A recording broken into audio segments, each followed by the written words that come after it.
Friends, ഇന്ന് നമ്മൾ പറയാൻ പോകുന്നത് സ്കൂൾ ബാഗുകൾ വാങ്ങുമ്പോൾ ശ്രദ്ധിക്കേണ്ട കാര്യങ്ങളാണ് കേട്ടോ.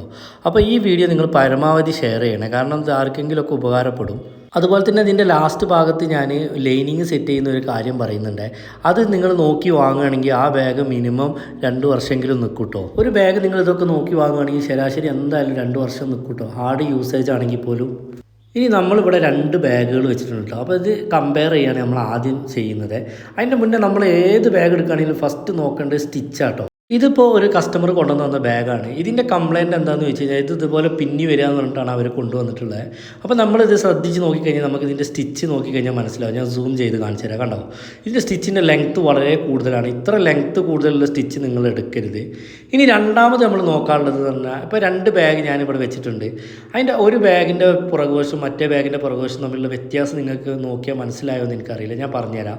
ഇതുണ്ടോ, അവിടെ ഒരു കട്ട് മറ്റേ ബാഗിന് വന്നിട്ടുണ്ട്. ഈ ബാഗിന് ആ കട്ടില്ല.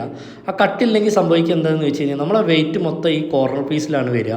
അപ്പോൾ ആ കട്ടുണ്ടെങ്കിലാണ് ഏറ്റവും കൂടുതൽ ഈ വെയിറ്റ് താങ്ങുക. കാരണം നെറ്റിന് അത്ര വെയിറ്റ് താങ്ങാനുള്ള കഴിവില്ല. കണ്ടോ, ഈ ബാഗിന് ഇതിപ്പോൾ എൻ്റെ ബ്രാൻഡാണ് V3 എന്ന് പറയുന്നത്. അപ്പോൾ നമ്മളെ ഈ ബ്രാൻഡിൽ കണ്ടോ നമ്മളൊരു കട്ട് കൊടുത്തിട്ടുണ്ട്. ആ കട്ട് കൊടുത്തതിൻ്റെ കാരണം എന്താ വെച്ച് കഴിഞ്ഞാൽ വെയിറ്റ് താങ്ങാൻ വേണ്ടിയിട്ടാണ്. അപ്പോൾ അത് നിങ്ങൾ എന്തായാലും നോക്കണം, കാരണം നെറ്റിൽ അത്ര വെയിറ്റ് താങ്ങാനുള്ള സാധ്യത കുറവാണ്. അതുപോലെ നമ്മളെ ബാഗ് ഏറ്റവും കൂടുതൽ വെയിറ്റ് താങ്ങുന്ന ഈ കോർണർ ഭാഗവും അതേപോലെ തന്നെ ഈ ഷോൾഡറിൻ്റെ ഭാഗമാണ് കേട്ടോ. അത് പ്രത്യേകം ഫസ്റ്റ് തന്നെ നോക്കണം, കാരണം അതിന് സ്ട്രെങ്ത് ഉണ്ടെങ്കിൽ മാത്രമേ ആ ബാഗ് കൂടുതൽ നിലനിൽക്കുള്ളൂ. ഇനി നമ്മൾ നോക്കാൻ പോകുന്നത് ഇതിൻ്റെ ഷോൾഡർ ഭാഗമാണ് കേട്ടോ. അപ്പോൾ ഇതിൻ്റെ ഷോൾഡർ ഭാഗത്ത് കണ്ടില്ല, ഇത് നമ്മൾ സാധാ റെക്സിൻ തന്നെ വെച്ചിട്ടാണ് ഇവിടെ ചെയ്തിട്ടുള്ളത്. അതേപോലെ തന്നെ അതിന് ഡബിൾ സ്റ്റിച്ച് ചെയ്തിരിക്കണോ നോക്കണം, അവിടെ കെട്ടിട്ടിരിക്കണമെന്നും തീർച്ചയായിട്ടും നോക്കണം. അവിടെ കെട്ടുണ്ടെങ്കിൽ മാത്രമേ ആ ഷോൾഡർ നിലനിൽക്കുള്ളൂ. ഇനിയിപ്പോൾ നമ്മൾ ഇതിലാണെങ്കിൽ റെക്സിൻ അല്ല, നമ്മൾ യൂസ് ചെയ്തിരിക്കുന്നത് സ്ട്രാപ്പാണ് കേട്ടോ. അപ്പോൾ റെക്സിനേക്കാളും കുറച്ചുകൂടി ക്വാളിറ്റി എനിക്ക് തോന്നിയിട്ടുള്ളത് സ്ട്രാപ്പിനാണ്. സ്ട്രാപ്പിന് കുറച്ച് വില വ്യത്യാസം ഉണ്ടെങ്കിലും കുറച്ച് നന്നായിട്ട് ലാസ്റ്റ് ചെയ്യുന്നതാണ് സ്ട്രാപ്പ്. അതേപോലെ തന്നെ നമ്മൾ ഈ ഹാൻഡിലിൻ്റെ ഈ ഭാഗം നോക്കണേ. ഈ ഭാഗത്ത് ചെറിയ സ്റ്റിച്ചാണോ ഇട്ടിക്കുന്നത് എന്നുള്ളത് പ്രത്യേകം ശ്രദ്ധിക്കണം കേട്ടോ. അത് പെട്ടെന്ന് വർക്ക് തീരാൻ വേണ്ടിയിട്ട് പീസ് റേറ്റിലൊക്കെ ആണെങ്കിൽ ആളുകൾ വലിയ സ്റ്റിച്ച് ഇട്ടിട്ടാണ് അടിക്കുക. അങ്ങനെ അടിച്ചു കഴിഞ്ഞാൽ അത് അധികം നീളം നിൽക്കില്ല കേട്ടോ. അപ്പോൾ ആ ഒരു കാര്യം പ്രത്യേകം ശ്രദ്ധിക്കണം. അതേപോലെ തന്നെ ബാക്ക് പാർട്സിൻ്റെ നെറ്റ് നമ്മൾ നോക്കണേ. ഇതിൻ്റെ നെറ്റിന് കണ്ടോ പെട്ടെന്ന് തന്നെ പിടിക്കുമ്പോൾ ഭയങ്കര സ്മൂത്തായിട്ടാണ്. അപ്പോൾ നമ്മൾ ഇട്ടിരിക്കുന്ന നെറ്റ് കുറച്ചും കൂടി ക്വാളിറ്റി ഉള്ളതാണ്. ഇത് 4-5 ടൈപ്പിൽ ഈ നെറ്റ് നമുക്ക് വരുന്നുണ്ട് മാർക്കറ്റിൽ. അപ്പോൾ നിങ്ങൾ നോക്കുക, കുറച്ചും കൂടി കട്ടിയുള്ള നെറ്റാണ് ഏറ്റവും കൂടുതൽ നിൽക്കുക. ഇനി നമ്മൾ വളരെ ഇമ്പോർട്ടൻ്റ് ആയിട്ടുള്ള ഒരു കാര്യമാണ് നോക്കാൻ പോകുന്നത്. നിങ്ങൾ ഏത് ബാഗ് എടുക്കുകയാണെങ്കിലും അതിൽ ലൈനിങ് സെറ്റ് ചെയ്തിരിക്കണമെന്ന് നോക്കണം. ലൈനിങ് സെറ്റ് ചെയ്താലുള്ള പ്രയോജനം എന്താണെന്ന് ചോദിച്ചു കഴിഞ്ഞാൽ ആ ബാഗ് നന്നായിട്ട് ലാസ്റ്റ് ചെയ്യും. അതുപോലെ നമ്മളിടുന്ന ഏതൊരു വസ്തുവും ഫസ്റ്റ് ഇത് കുത്തുന്നത് ലൈനിങ്ങിലേക്കായിരിക്കും കേട്ടോ, ഡയറക്റ്റ് റെക്സിനിലേക്കല്ല. അതേ സ്ഥാനത്ത് ലൈനിങ് സെറ്റ് ചെയ്യാത്ത ബാഗാണെങ്കിൽ ഡയറക്റ്റ് റെക്സിനിലേക്കാണ്. ഇപ്പോൾ നമ്മളൊരു പെന്ന പോലും കുത്തുകയാണെങ്കിൽ അത് ഡയറക്റ്റ് റെക്സിനിലേക്കാണ് കുത്തുക. അപ്പോൾ അത് എപ്പോഴും ഡാമേജ് വരാനുള്ള സാധ്യത ഉണ്ട്. കണ്ടോ, ഈ ഭാഗത്ത് കണ്ടില്ലേ, ഉള്ളിലൊരു തുണിയും പുറത്തൊരു തുണിയാണ് സെറ്റ് ചെയ്തിട്ടുള്ളത്.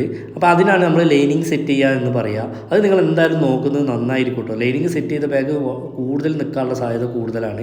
അതേപോലെ ഇപ്പോൾ ഞാൻ വേറൊരു ബ്രാൻഡായിട്ടുള്ളത് ഞാൻ എടുത്തിട്ട് കാണിച്ചു തരാം. അതിൽ കണ്ടോ, നിങ്ങൾക്ക് ഫസ്റ്റത്തെ ലെയർ തന്നെ നോക്കിയാൽ മനസ്സിലാവും അതിൽ ലൈനിങ് സെറ്റ് ചെയ്തിട്ടില്ല. കണ്ടോ, ഡയറക്റ്റ് റെക്സിനാണ് നമുക്ക് കാണുന്നത്.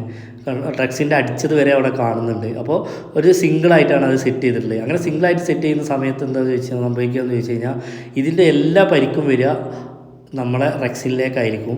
ഇനി നമ്മൾ നോക്കാൻ പോകുന്നത് സിബ്ബാണ്. സിബ്ബ് അത്യാവശ്യം ക്വാളിറ്റിയിൽ നമുക്ക് തൊട്ട് നോക്കിയാൽ തന്നെ അറിയാം. കുറച്ചൊരു കട്ടിങ് ഉള്ളത് തന്നെ വേണം. വളരെ നൈസായിട്ടുള്ള സിബ്ബാണെങ്കിൽ അത് അധികം നിൽക്കില്ല. അതേപോലെ തന്നെ റണ്ണറാണെങ്കിലും നമ്മൾ കൈകൊണ്ടൊക്കെ ചില റണ്ണറുകൾ ഇങ്ങനെ വളച്ച് നോക്കി കഴിഞ്ഞാൽ അത് പൊട്ടാനുള്ള സാധ്യത ഉണ്ട്. അത് നിങ്ങൾ നല്ല നോക്കി എടുത്തു കഴിഞ്ഞാൽ നിങ്ങൾക്ക് മനസ്സിലാവും, കട്ടിയുള്ള റണ്ണർ അധികം നിൽക്കുക. ഇനി നമ്മൾ നോക്കാൻ പോകുന്നത് വളരെ ഇമ്പോർട്ടൻ്റ് ആയിട്ടുള്ളതാണ്. നമ്മളെ ഉള്ളിലത്തെ ലൈനിങ് കീറിപ്പോകലാണ് അധിക കസ്റ്റമറേയും പ്രശ്നം കേട്ടോ. ഇപ്പോൾ കണ്ടില്ലേ, ഈ ലൈനിങ് നിങ്ങൾ നോക്കി നോക്ക്, എൻ്റെ അപ്പുറത്തെ കൈ ഇപ്പുറത്തെ ഭാഗത്തേക്ക് ശരിക്കും കാണുന്നുണ്ട്. അങ്ങനെ കാണാത്തത് മാക്സിമം നോക്കിയെടുക്കുക. കാരണം ഇതിൻ്റെ അർത്ഥം ഈ ലൈനിങ്ങിന് അധികം കട്ടില്ല എന്നുള്ളതാണ്. ലൈനിങ്ങിൻ്റെ കട്ടി കുറയുന്നതിനനുസരിച്ച് അതിൻ്റെ വിലയൊക്കെ കുറയും. അപ്പോൾ സ്വാഭാവികമായിട്ടും നിങ്ങൾ ലൈനിങ് കുറച്ച് കട്ടിയുള്ളതാണോ നോക്കണം. നമ്മളിതിപ്പോൾ V3 എന്ന് പറയുന്നതാണ് നമ്മളെ ബ്രാൻഡ്. നമ്മൾ വയനാട് ജില്ലയിൽ മേപ്പാടിയും ഉണ്ട്, കൽപ്പറ്റയും ഉണ്ട്. നിങ്ങൾക്ക് വേണമെങ്കിൽ നമ്മളെടുത്ത് നിന്ന് ഒരു വട്ടം എടുത്ത് നോക്കട്ടോ. ഇത് ഇപ്പോൾ എൻ്റെ ഈ ലൈനിങ് നിങ്ങൾ നോക്കി നോക്ക്. ഇപ്പോൾ ഇതിൻ്റെ തൊട്ട മുന്നത്തെ ബാഗിൻ്റെ ലൈനിങ് ഞാൻ കാണിച്ചു തന്ന്. അതിലൂടെ നിങ്ങൾക്ക് ഒരു വശത്തേക്ക് നോക്കിക്കഴിഞ്ഞാൽ മറുവശം കാണാൻ പറ്റും. ഇതിൻ്റെ നോക്കി നോക്കി നിങ്ങൾ, ഇതിൻ്റെ കട്ടി കൂടുതലാണ്. അപ്പോൾ നിങ്ങൾക്ക് ഈ കട്ടി കൂടുതലുള്ള ലൈനിങ് നോക്കിയെടുക്കുകയാണെങ്കിൽ നിങ്ങൾ ഏത് ജില്ലയിലാണെങ്കിലും നോക്കിയെടുക്കുകയാണെങ്കിൽ ആ ബാഗ് നന്നായിട്ട് ലാസ്റ്റ് ചെയ്യും കേട്ടോ. ഇതിൻ്റെ ക്വാളിറ്റിയും കൂടി നിങ്ങൾ ചെക്ക് ചെയ്യണം കേട്ടോ.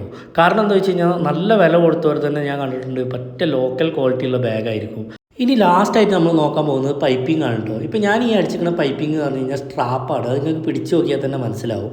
അപ്പോൾ നിങ്ങൾക്ക് സ്ട്രാപ്പ് അല്ലാത്ത പൈപ്പിംഗ് വിപണിയിൽ കിട്ടുന്നുണ്ട്. ഇത് സ്ട്രാപ്പല്ല, ഇത് നമ്മൾ വിഷ് പേപ്പർ അല്ലേ തൂക്കി പിടിക്കുന്നത്, അതിൻ്റെ ക്ലോത്ത് കട്ട് ചെയ്തിട്ടാണ് അടിച്ചിരിക്കുന്നത്. അപ്പോൾ ഇത് നിങ്ങൾ വാങ്ങാതിരിക്കുക. ഇത് റണ്ണറിലൊക്കെ കുടുങ്ങിയിട്ട് നമ്മളെ റണ്ണറും സിപ്പൊക്കെ പോകാനുള്ള സാധ്യത ഉണ്ട്. നമ്മളെ ബാഗ് എന്ന് പറഞ്ഞാൽ നമ്മൾ തന്നെ ഷോപ്പിൽ തയ്ച്ച് അത് ഹോൾസെയിൽ പ്രൈസിൽ തന്നെ കസ്റ്റമറിലേക്ക് എത്തിക്കുകയാണ് ചെയ്യുന്നത്.